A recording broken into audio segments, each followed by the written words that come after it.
মুনার বাতি দি বাড়িতে আছেন নি গো?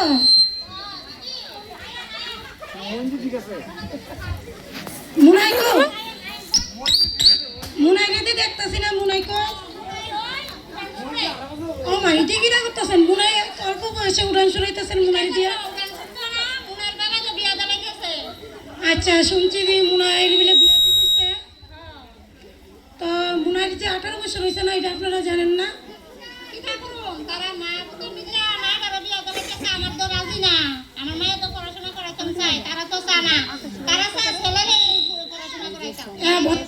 বর্তমান যুগে তো ছেলে মেয়ের সমান অধিকার। তো ছেলেরা পড়াইতেছেন, মেয়েরে পড়াইতেছেন না, এটা তো ঠিক না। তাছাড়া আপনারা কি করে বিয়ে ঠিক করছেন? আজকে মায়ের 16 বছর 3 মাস চলে, এত কম বয়সে মায়ের বিয়ে দেওয়া তো ঠিক না।